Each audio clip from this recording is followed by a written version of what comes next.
Welcome to FCP Conversations Online, featuring Bucks County nonprofit leaders. Join our discussion with community organizations that share our mission and are making a difference in the lives of our neighbors. Hello, I'm Ron Bernstein, the Executive Director of Foundations Community Partnership. Welcome to FCP Conversations Online, and thank you for joining us. Our guest today is Jonathan Snipes, Executive Director of Snipes Farm and Education Center, located in Morrisville in Lower Bucks County. Jonathan, welcome, and thank you for joining us. Thank you, Ron. Thank you for having us. For people who don't know about the history of Snipes Farm, it's got a long history. Tell us a little bit about the history and then update us on its current mission. Sure. Thank you. My dad's ancestors arrived in Bucks County in 1682 with a wave of Quaker refugees coming from Britain and settled in Bucks County, and my family bought the farm we now live in about 1800.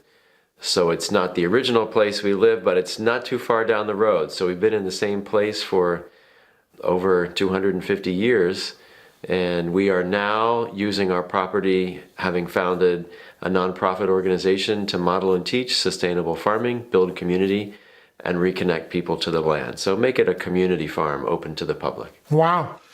So describe some of the core programs and services at Snipes Farm. So over the past 10 years of the founding of the nonprofit organization, we have, like other people, had to respond to the market and what people are interested in and what's happening in our culture and society.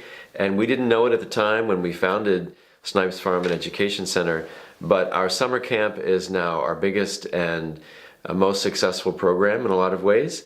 We opened the camp with about 10 kids starting 10 years ago, and now we have up to 80 children a week on the farm, running around with dirt under their fingernails and straw in their hair. And they're learning about how to care for farm animals, and they grow their own garden. They are learning where their food comes from. Nutrition is the heart of it. And this is the natural habitat for children and for all human beings. So they fit right in naturally, and they are eating. If people say kids won't eat veggies, it's absolutely not true. If they grow them and then they cook it and they turn it into a snack, they will eat it. I'd say 98% of the kids will eat it. So that's probably our most successful program, but we use the farm as a campus. All the programs we do are centered around using the farm as a campus, both the agricultural areas and the wild areas. Well, I know, and during the school year, there's lots of school trips that come into Snipes Farms. So tell us what goes on a school trip. So what we really love to do is not to do a one-off program with just one trip to the farm, but to be able to support that with learning in the classroom. But we do have many day trips to the farm, and those children are coming, they're taking a hayride, they're visiting the farm animals, but we try to give them a hands-on project with every group. So they are maybe mulching the blueberry bushes or planting a seed. Depending on their age group, we have 2-year-olds through high schoolers. So most of them, 3rd, 4th, and 5th graders, and they love it. They love being on the land, and of course for them, animals is the most exciting thing. Wow. So they're visiting the chickens, turkeys, the goats, seeing the horses, pigs, and it's for a lot of the kids who are growing up in urban or suburban areas, this is a new experience for them, and they love it. So when you talk about community-supported agriculture, what are we talking about there? Right. So I said we use the farm as a campus, and we're trying to connect to the community in many different ways. And one is through community-supported agriculture. So that is a co-op, a veggie co-op. So people will buy in as members, and then they'll come in the growing season that runs through from June through November, and they are picking up their fresh veggies and fruit every week. They can either do that by coming every week, or they can skip a few weeks. They buy in, you get a membership card, like a debit card, and you can come and choose what you want, or you can have us pick for you, and then you come and pick up what we choose for you. What goes on in the winter in terms of that program? Is that pretty much slowed down, or are there some things that you can produce in the winter months? Well, I would say with climate change, with our winters being warmer, we are actually able to grow often right through the winter, sometimes in the field. Some things are hardy, like spinach, and then we do have greenhouses, so we're growing greens mostly throughout the winter. But the CSA mostly runs from June through November, ending around Thanksgiving. And I know you're also collaborating with a variety of pantries, one over in the Trenton area and here in Bucks County. Can you tell us a little bit about that? So that is another thing that we didn't predict when we founded the organization 10 years ago, that there would be so much interest from local pantries and service organizations in having fresh food. I think we're all familiar with the food drives that are traditional, where people ask for cans and boxes of processed food. And now these pantries and other organizations are much more interested in having fresh food as part of what they provide, knowing that that really supports people's health. So we're working with the Bucks County Emergency Homeless Shelter, with Friends Rehabilitation Project in Philadelphia, with organizations in Trenton and other smaller organizations, the Interfaith Food Alliance in Lower Bucks, providing food directly to them. So either through grants or donations from us of food, we're trying to get food to folks who need it, fresh food. And what's going on with what you call pop-up markets? So we have a collaboration with the Bucks County Commissioners and the Area Agency on Aging to provide fresh food and supporting the nutrition of older adults. So last year was our first year. We're continuing it this year in 2019 to have pop-up farmers markets in the senior center. So 4 senior centers in Lower Bucks. We're arriving weekly, and we have veggies that are provided at a subsidized rate to keep the prices low. And the folks that are members there or who visit and come in can either use cash or credit card or SNAP, or they can use vouchers that are provided by the county from the state that are provided to older adults to support their nutrition. So they can use the vouchers right there. It's an effort to make it convenient for them. Yeah, no, I think that's great. I've also seen something on your website about 21st Century Seed to Fork Youth Program. Can you tell us what that's about? Yeah, this is a program that I really love that was born out of Morrisville High School with the vision of one teacher, Ken Kelman, that the young folks in the school could have an actual hands-on experience on a local farm, learning how to grow food and coupling that with youth development, leadership development. So we have a group of 15 to 20 young folks from Morrisville High School, and this year it may be expanded to include other high schools in Lower Bucks as well. And the students are on the farm 3 days a week, and they are working in the fields, they're cooking their own food, they are taking food home with them, fresh food that they've seen grown on the farm and had a hand in producing. And then also during the day they have youth building activities. So they're learning about leadership and group dynamics, and they're also learning about larger issues of farming and agriculture here and around the world. So it's so they understand agriculture on a broader level, and then they see it very directly hands-on with their hands in the dirt. And it's for me, it's really a thrilling program because their eyes are opening up, their consciousness is expanding at that age, and it's great to see how they interact. And we try to create a real community. One young man said he could be himself more on the farm in the program that he felt he could be anywhere else in life.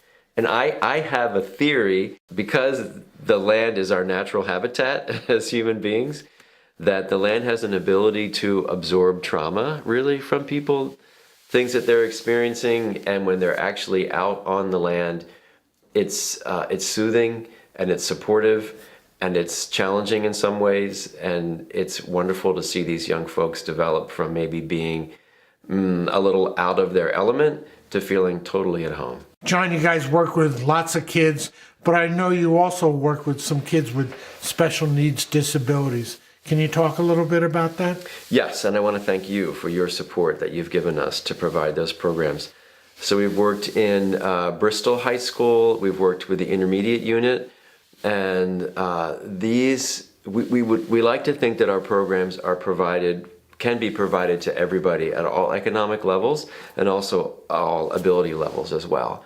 So we have some students who come with a job coach. They're coming several days a week, and they feed animals, they help to do some of our gardening projects, And depending on their ability level, they do many different tasks on the farm. We love having them. The job coach, it can be a challenge for the job coaches because they haven't all come from farming backgrounds. Right. But get a hoe in their hand or a bucket of feed and water. And of course, again, for young folks, working with animals is really thrilling.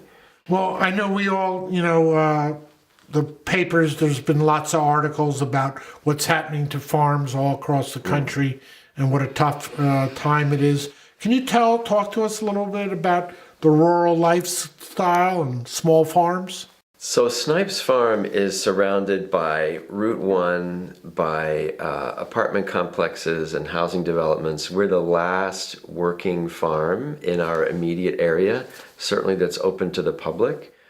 So at each generation in my family, of course, there have been opportunities to sell the land. We've all seen farms disappear in Bucks County, other places to development. And at each level, at each time, my family has said no, that there was a bigger vision we had. So my sister Susan and I still hold that vision that this is a resource for the community. It is, I would say, a challenge as a small family farm to make a living and pay the taxes and keep the upkeep going. And crucial for us was to create a nonprofit organization so that we could look for support from funders and donors and also be driven by a mission. And I think more and more the community around us sees that our mission is to really be a support to the community, in a place that people can come and get real food and also have real experiences in the real outdoors on a real piece of land, and not just, see it on TV or something. Well, I've heard you use the expression farms for everyone. What do you mean when you say that? So we like to think of ourselves as not a family compound or a private business. I'm not knocking private business, but we want to have folks in the community feel a sense of ownership and a sense of involvement. So when I speak to local organizations, I ask them, is there a way that our resource, 150 acres of open space with farmlands and woods and streams, is there a way that can be supportive to programs that you're already doing? So we want it to be a resource for the whole community. And talk a little bit about your vision for the future. An interesting thing that I have discovered over the past 10 years of our work is, I guess I would say two things. One is the crucial importance of children having these experiences early on, learning to love one piece of open space, that then they can understand the science behind it and feel almost the spiritual impact of the connection to the land, so they can take that outwards and work to preserve farmland in other places and preserve open space. The second, I would say, is the crucial importance of employment. In a community where people struggle with poverty, I believe one of the most important things we can do is just give people work and pay them for it. How can we expect people to progress if they don't have an income to pay for their health care, their housing, their education? So the programs that we have discovered in the county through the Workforce Development Board of the county, administered through the community college, and in cooperation with organizations like yours, we've actually been able to hire young folks on the farm. We'll probably have 4 young people working with us this summer. And we have 3 or 4 young folks working with us after school right now. And their employment is paid for through the community college as they also get ready for college. I would love to see an expansion of our farming. We have more land to bring into production, and what we need is the partnerships and places that our food will go. So I would like to build more partnerships with local organizations that want to get food into the hands of people in need, and also to create small entrepreneurial projects we could do, create value-added products that we sell along with our CSA. So my vision is to work with the children young, for them to understand the life cycles, understanding where their food comes from, and then as we develop and grow bigger, to actually employ more and more people. That's, I think, the most important thing that we can do. Jonathan, if people listening to this say, hey, I'd love to donate or I'd love to volunteer at Snipes Farm, how do they do that? Wow, we would love to have them. So Saturdays, every Saturday in the growing season, we have our field team, and mostly it's weeding, so get ready. Organic agriculture means pulling a lot of weeds by hand. So it's one way to volunteer. We have special volunteer days. We just did our Earth Day volunteer day this past Saturday. We planted 100 trees along our stream bank to improve the water quality. So we have lots of different volunteer opportunities.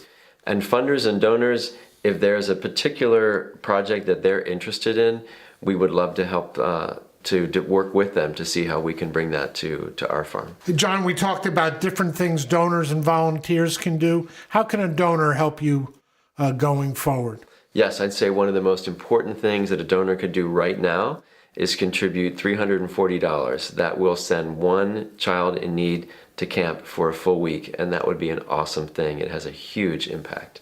Okay, donors out there, $340 gets a kid to camp at Snipes Farm this summer. Well, you guys have established and managed something very successful for a very, very long time, and we appreciate it, Jonathan. Thanks for the great work you're doing in our Bucks County community. Thanks for joining me today to share your experience and knowledge leading Snipes Farm and Education Center. And thank you to our listeners for your involvement in our community. Visit our Facebook page and like us, and subscribe to our YouTube channel. Join the conversation. Thank you. Foundation's community partnership believes that when we join forces, we're stronger. We are better able to support the behavioral health and human service needs of children and young adults in Bucks County. Join us again for FCP Conversations Online. Let's go farther together.